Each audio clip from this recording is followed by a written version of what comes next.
The Easter lilies were arranged perfectly on the dining room table, white and pristine, just like everything in my mother's house.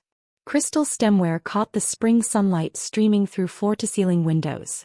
The brunch spread could have graced the cover of Southern Living magazine. Eleanor Whitfield didn't do holidays halfway. She did them with military precision and a credit card that never seemed to have a limit. I sat at my usual spot, the corner seat closest to the kitchen, farthest from the conversation. My sister Charlotte held court at the head of the table opposite Mom, showing off her new Cartier watch and talking about her latest real estate closing. Her husband Brad nodded along, performing the role of supportive spouse with practiced ease. My Aunt Patricia and Uncle George were there too, along with my cousin Melissa, a trifecta of relatives who'd spent my entire life comparing me unfavorably to Charlotte. "Sophie, honey, is that the same dress you wore to Christmas?" Mom asked, her smile sharp as a paper cut. "I told you I could help you find something nicer." It wasn't the same dress. But correcting her would only extend the humiliation.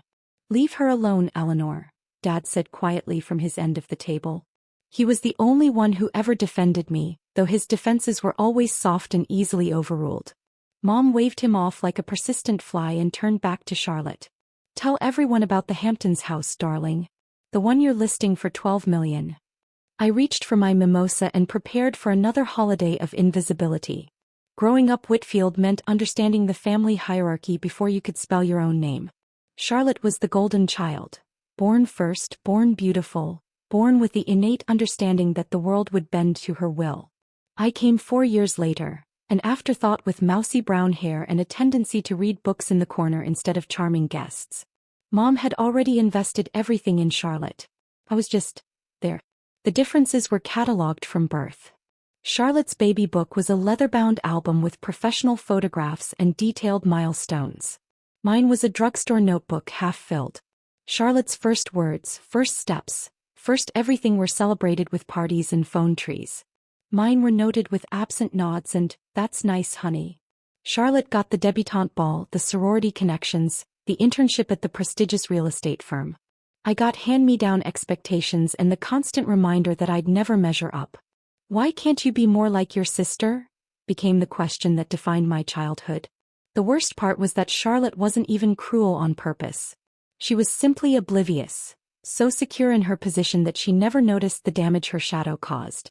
She'd say things like, "Sophie, you're so brave to wear that," or, "I admire how you don't care what people think," without any awareness of the devastation in her words.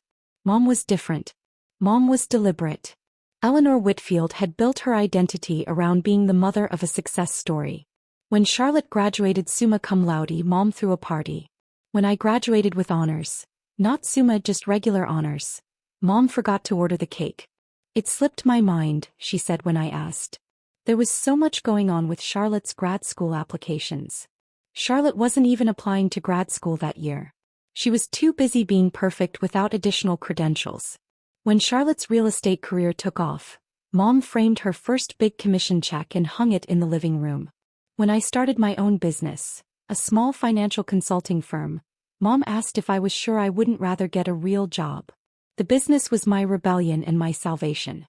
Whitfield Financial Consulting started in my studio apartment with a laptop and a desperate need to prove that I could build something without the family name attached. I'd always been good with numbers. Where Charlotte saw properties and potential, I saw patterns and possibilities. I could look at a business's books and tell you within 10 minutes where they were bleeding money. I could build financial models that predicted market shifts 6 months before they happened. Within 5 years, Whitfield Financial had grown from a one-woman operation to a boutique firm with 12 employees and a client list that included 3 Fortune 500 companies. My annual revenue had crossed $4 million. My personal net worth was approaching $8 million. And my family had no idea. I'd kept everything deliberately modest. Same car I'd driven for 7 years. Same apartment, though I'd bought the building 2 years ago. Same thrift store fashion sense that Mom loved to critique. Why hide it? Because I'd watched what happened when family discovered money. I'd seen relatives circle like sharks around my successful cousin on my father's side. I'd watched my mother leverage Charlotte's success for social capital at every opportunity. I wanted to be loved for who I was. And every holiday, every brunch, every family gathering confirmed that without the trappings of success, I was invisible. 3 years ago, Mom announced she was opening a boutique. Eleanor's Elegance, high-end women's clothing for the discerning customer. She needed investors. Charlotte put in $200,000. Aunt Patricia added $150,000. Uncle George contributed $100,000. Everyone made a big show of supporting Eleanor's entrepreneurial spirit. Nobody asked me. Of course they didn't. The family charity case didn't have that kind of money. That night I called my accountant. I need you to set up an anonymous investment, I said. Eleanor's Elegance. They're looking for capital. I want to put in $890,000. Enough to be the majority silent partner. Marcus Chin, my accountant and one of my few confidants, was quiet for a moment. That's almost double what everyone else combined is putting in. Why anonymous? Because I want to see what happens when she doesn't know it's me. I want to see if the business succeeds or fails on its own merits. And honestly, I want leverage. Just in case. Marcus didn't judge. That's why I'd worked with him for 8 years. I'll set it up through a holding company, he said. She'll never know. For 3 years, I'd watched my mother's boutique thrive on my money while she called me a charity case. I'd received quarterly reports on my investment, attended family gatherings where Mom bragged about her business success and said nothing. I wasn't hiding. I was waiting. Building Whitfield Financial had been the loneliest and most exhilarating experience of my life. I'd started with nothing but a business degree and a chip on my shoulder the size of Charlotte's engagement ring. My first client was a struggling bakery owner who couldn't figure out why she was losing money every month. I found $40,000 in wasteful spending within her first quarterly review. She referred me to 3 other business owners before the month was out. Word spread. Small businesses became medium businesses. Medium businesses introduced me to their contacts at larger firms. Within 3 years, I was consulting for a regional bank chain on their lending risk assessments. The work consumed me in the best possible way. I'd found something I was genuinely brilliant at. Not Charlotte-level charming, not Mom-level poised, but actually measurably brilliant. I could see financial futures like some people see color. Patterns emerged from spreadsheets the way melodies emerge from sheet music. My team grew carefully. I hired people who'd been overlooked, underestimated, dismissed. I had a type. Marcus Chin had been passed over for partner at his old firm because he didn't play golf. Now he managed our accounting division and owned 8% of the company. Danielle Foster had been told she was too aggressive at every corporate job she'd held. Now she ran our client relations and had personally secured 3 of our biggest accounts through sheer force of competence. We were a company of misfits who'd built something extraordinary while nobody was watching. You could be living in a penthouse, Danielle said once, reviewing our year-end numbers. You could be driving a Porsche. Instead, you dress like a grad student and let your family treat you like dirt. The grad student thing is comfortable, I said. And the family thing, it's complicated. It's not complicated. It's masochistic. She wasn't wrong. But there was something I couldn't explain to her. The strange addiction of watching people underestimate you. The power of holding cards nobody knew existed. Every dismissive comment became fuel. Every comparison to Charlotte became motivation. Every charity case label became a secret joke only I understood. The Eleanor's Elegance investment was my most personal card. Every time Mom bragged about her business acumen, every time she credited her own vision for the boutique success, I knew the truth. Without my $890,000, she'd never have secured the prime retail location. Without my capital, she couldn't have weathered the supply chain issues during the pandemic. I'd saved her business twice without her knowledge. And twice she'd come home from a successful quarter and made comments about how Sophie could learn something from real entrepreneurs. The quarterly reports were always bittersweet. Profit margins strong, thanks to my initial capital investment. Customer retention excellent, thanks to the marketing consultant I'd quietly recommended through an anonymous note to her business manager. Expansion into online sales successful, thanks to the e-commerce platform my company had built the financial model for, without ever mentioning the family connection. I was my mother's silent guardian angel. And she called me a charity case. Every Easter, Christmas, Thanksgiving, and birthday I sat at that corner seat and absorbed the insults. I cataloged them like data points, each one adding to a running tally I kept in the back of my mind. I wasn't sure what I was waiting for. A breaking point. A moment of clarity. Permission to finally reveal the truth. Easter brunch would turn out to be all three. The conversation shifted, as it always did, to comparative success. Charlotte closed on 4 properties last month, Mom announced, refilling her champagne flute. In this market. My brilliant girl. Charlotte smiled modestly. It's all about relationships, Mom. Building trust with clients. Speaking of building things, Aunt Patricia said, turning to me with that pitying smile I knew too well. How's your little consulting thing going, Sophie? Still doing taxes for small businesses? It's financial consulting, I said quietly. Not taxes. Same thing, isn't it? Uncle George laughed. Numbers are numbers. Mom set down her glass with a performative sigh. Oh, Sophie. You're the family charity case. Always needing handouts while your sister thrives. She laughed, looking around the table for validation. Aunt Patricia giggled. Charlotte at least had the grace to look uncomfortable. Mom, that's not. What? It's true. Mom waved her hand dismissively. Last month you asked to borrow money for your car repair. The month before that, you couldn't afford the family vacation to Aspen. Sophie, honey, we love you, but let's be honest about where things stand. I hadn't asked for money. I'd made a comment about car repairs and Mom had insisted really, on paying, then held it over my head for weeks. The Aspen trip I'd declined because I had a client presentation that weekend, not because of money. But corrections didn't matter. The narrative was set. Something shifted inside me. A wall that had been holding for 30 years developed a crack. I checked my watch. Not because I needed to know the time, but because I needed a moment to think. Then I pulled out my phone. Sophie, really? Mom said.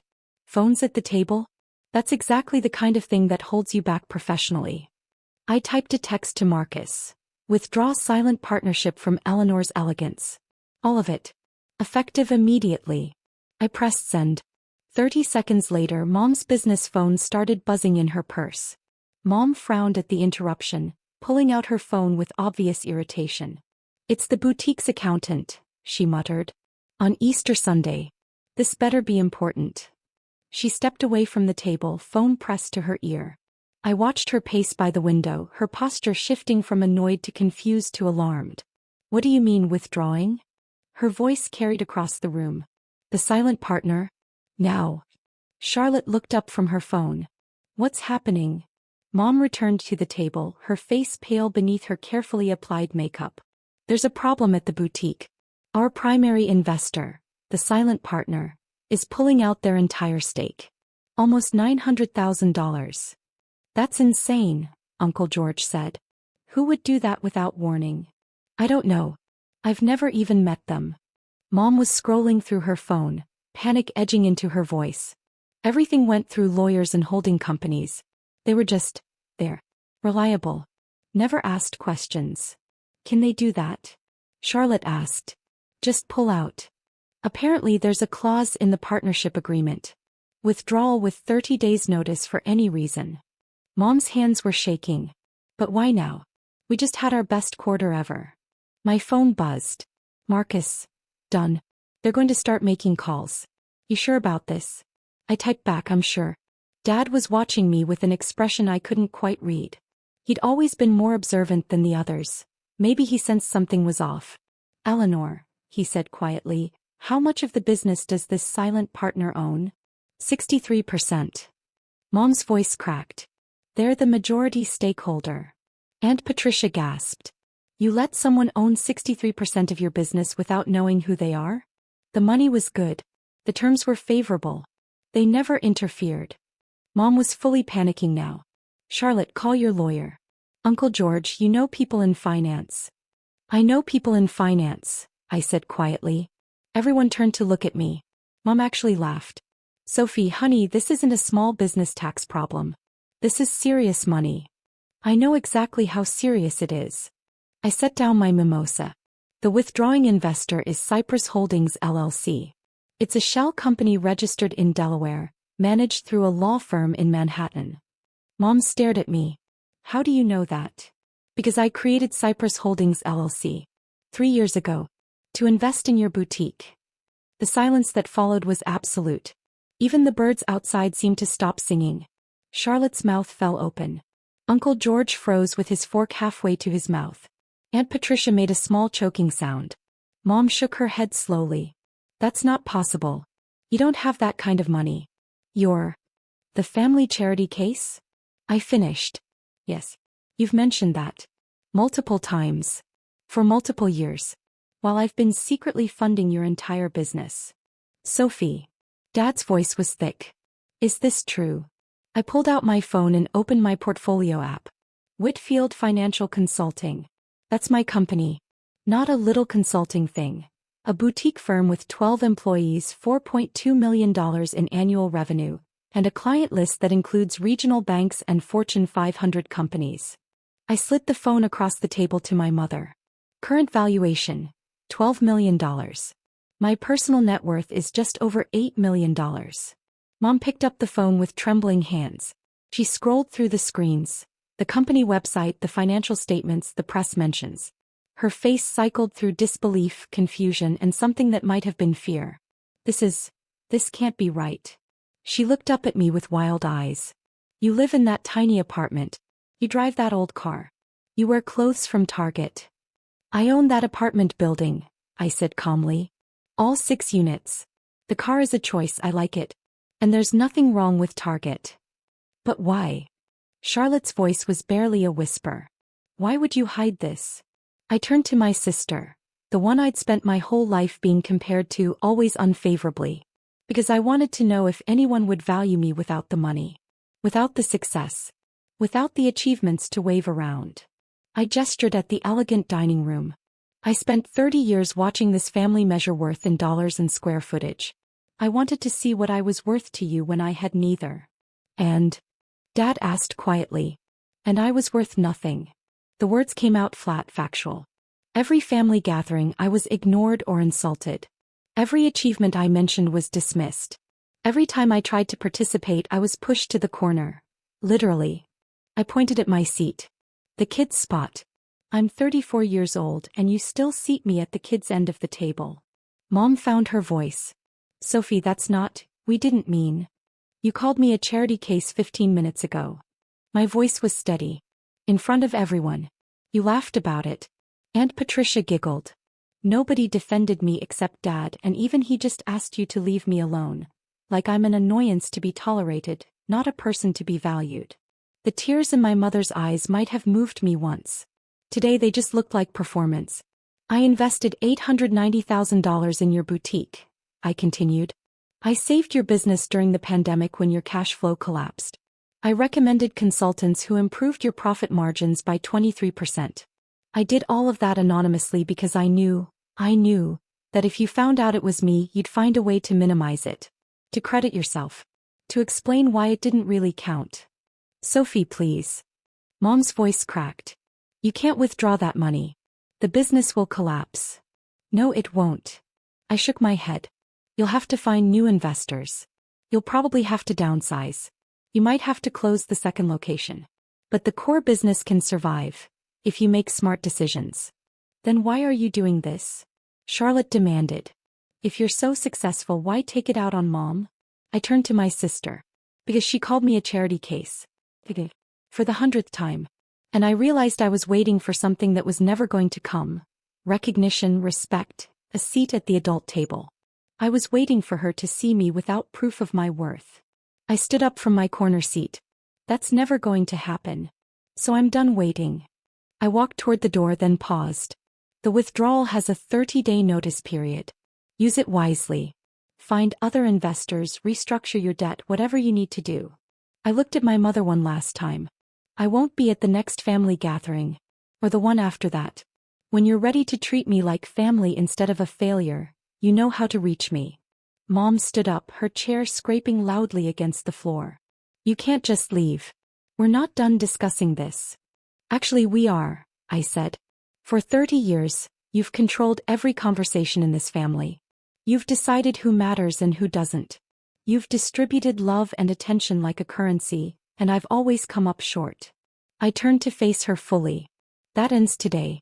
Not because I proved myself, I shouldn't have had to. But because I'm done accepting crumbs from a table I helped set. The tears were streaming down Mom's face now, ruining her perfect makeup. I didn't know, she whispered. How could I have known? You could have asked, I said simply. Once. In 30 years.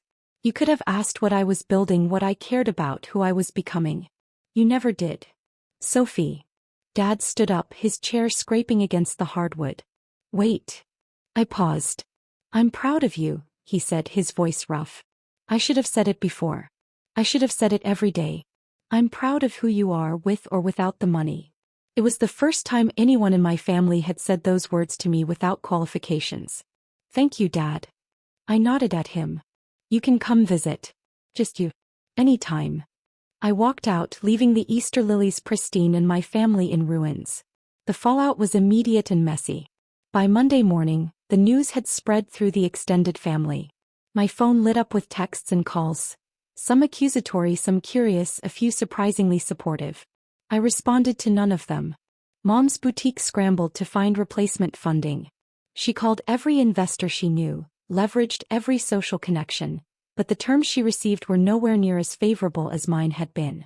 The second location, which had been her pride and joy, was put up for sale within 2 weeks. The family group chat, one I'd been added to years ago but rarely participated in, exploded with messages. Some family members defended Mom, calling me ungrateful and vindictive. Others, surprisingly, started sharing their own stories of being overlooked or dismissed. Cousin Rachel, who I barely knew, sent a private message. I always thought you got treated unfairly at holidays. Glad someone finally said something. Charlotte called me once. I let it go to voicemail. Sophie, this is a lot. I don't even know what to say. I'm sorry if I ever made you feel less than. I didn't realize. A long pause. That's not an excuse. I should have realized. I should have seen what was happening. Can we talk? Please. I saved the message but didn't respond. Not yet. Aunt Patricia predictably took Mom's side. She sent a lengthy email about family loyalty and Christian forgiveness that I deleted without reading past the first paragraph. She then proceeded to call Dad repeatedly, demanding he talk sense into that girl. Dad, to his credit, told her to mind her own business. Uncle George surprisingly reached out with something approaching respect. I had no idea you'd built something like that, his text read. I'd love to learn more about your business sometime. No family drama, just genuine curiosity. I told him I'd think about it. The business press picked up the story, not the family drama but the Whitfield financial angle. Hidden gem. How one financial consultant built an $8 million fortune working from a studio apartment. The irony of the coverage wasn't lost on me. The same narrative that had made me invisible in my family, the modest living, the quiet work, became the hook that made my story interesting to the outside world. My actual team celebrated with champagne when they saw the article. Finally, Danielle said, raising her glass. The world knows what we've known for years. Does it feel good? Marcus asked me later when the others had gone home. The reveal. I thought about it. It feels necessary.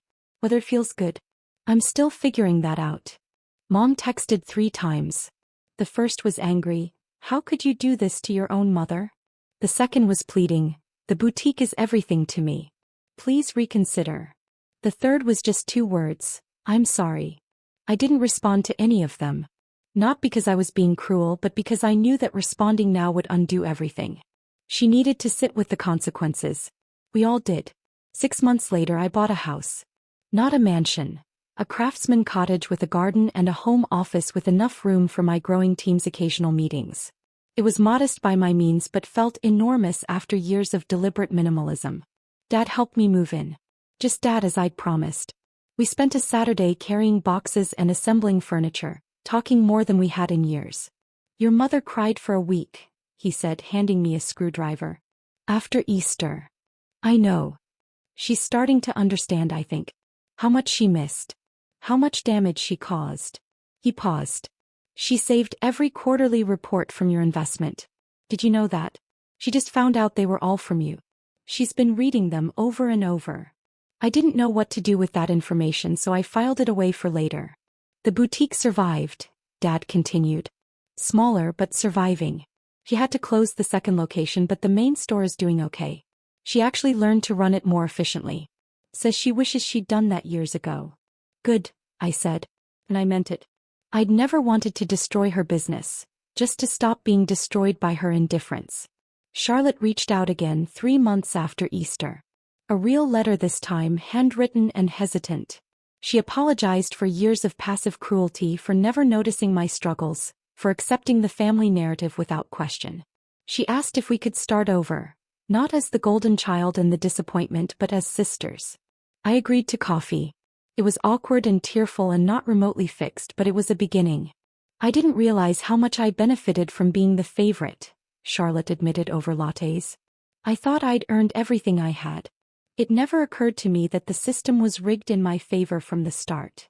It's hard to see privilege when you're standing in it, I said. I want to do better. I want to know my sister, the real one, not the version Mom described. It would take time. Years maybe. But for the first time I believed she meant it. Mom sent a letter too eventually. It arrived on my birthday, the right day this time, and was 4 pages of apology, explanation and regret. She admitted to the favoritism, the dismissiveness, the casual cruelty she'd mistaken for humor. She didn't ask for forgiveness, just for the chance to do better. I invited her to my housewarming party the following month. She came with flowers and a nervous smile, and she didn't once mention my decor or my outfit or my choices. It was the first time I could remember being in a room with her without feeling judged. "Your garden is beautiful," she said at one point, looking out at the roses I'd planted. "I didn't know you liked gardening." "There's a lot you don't know about me," I said. It wasn't an accusation, just a fact. "I'd like to learn," she said quietly. "If you'll let me." It wasn't a fairy tale ending. Trust would take years to rebuild. But sitting in my garden that evening, surrounded by my chosen family and the relatives who were learning to see me clearly, I felt something I hadn't experienced at a family gathering before. Belonging. Not because of what I'd earned or built or proved, but because I'd finally demanded it.